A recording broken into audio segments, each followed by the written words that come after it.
La revue de presse, bonjour Frédéric Couteau. Bonjour Amélie, bonjour à tous. Avec à la une, tambouille électorale en RDC. Rumeur sur un troisième mandat de Joseph Kabila, verrouillage de l'espace politique, mise à l'écart des électeurs congolais de l'étranger, neutralisation de l'opposition. Certains journaux congolais sont plutôt pessimistes quant à la bonne tenue et à la transparence de l'élection présidentielle qui doit avoir lieu à la fin de cette année.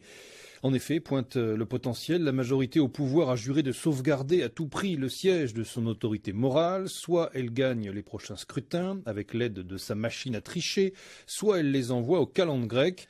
Un état-major restreint travaille sur le projet, croit savoir le journal. La majorité présidentielle cherche à affaiblir tous ceux qui pourraient contrecarrer son projet, notamment Moïse Katumbi, l'Église catholique, les ONG pro-opposition. 4 projets de loi jugés par d'aucuns de liberticides sont en voie d'être finalisés par le gouvernement pour quadriller davantage l'espace politique. Alors l'un de ces projets de loi, précise le potentiel, aurait pour objectif de restreindre le champ d'action des ONG réputées proches de l'opposition ou de l'Occident. Un autre de ces projets durcirait les conditions d'autorisation des manifestations, restreignant dans la mesure du possible les libertés publiques. Et puis le dernier aurait pour cible désignée les confessions religieuses associées à différentes manifestations publiques. Le projet menace de les interdire d'activité en RDC dans le viseur. Et il y a sans doute l'Église catholique, bien sûr, relève le potentiel.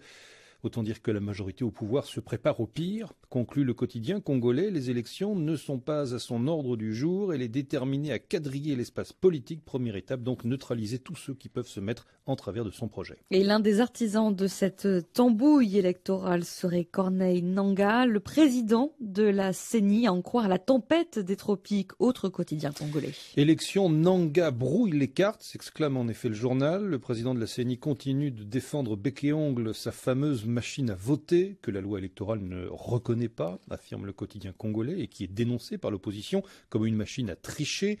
Par ailleurs, poursuit la tempête des tropiques, la CENI vient de remettre en cause l'enrôlement des électeurs congolais de l'étranger, sous le prétexte que cet enrôlement serait techniquement impossible.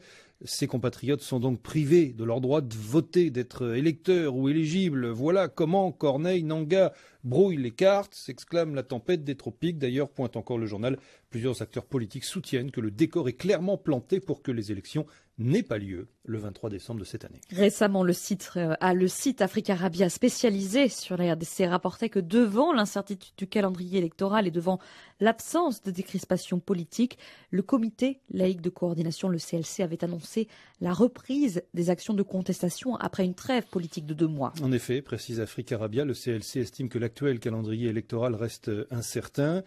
Alors que la date de l'ouverture du dépôt des candidatures se rapproche à grands pas, la commission électorale continue de gaspiller son temps, ses moyens et son énergie, estime le comité, qui dénonce l'utilisation lui aussi de machines à voter, décriée et déconseillée par tous les pays, affirme-t-il. Second point d'achoppement, la décrispation politique qui reste au point mort. Aucun opposant n'a été libéré. On pense à Eugène Dioman Dongala ou encore Jean-Claude Mouyambo.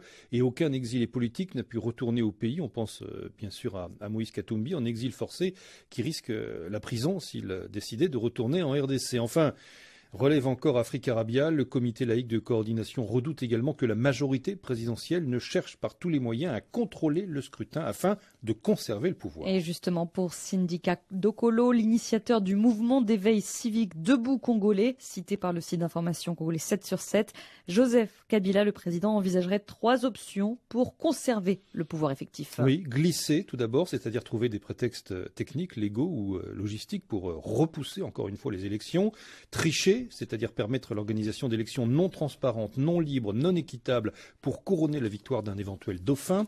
Et enfin, changer la Constitution pour remettre les compteurs à zéro et permettre au président Kabila lui-même de briguer un nouveau mandat présidentiel. C'était la revue de presse de Frédéric Couteau sur RFI. La RDC, la nouvelle loi de répartition de sièges au Parlement, les élections à venir, l'audit du fichier électoral. Tout ceci à retrouver sur rfi.fr. La revue de presse, bonjour Frédéric Couteau. Bonjour Amélie, bonjour à tous.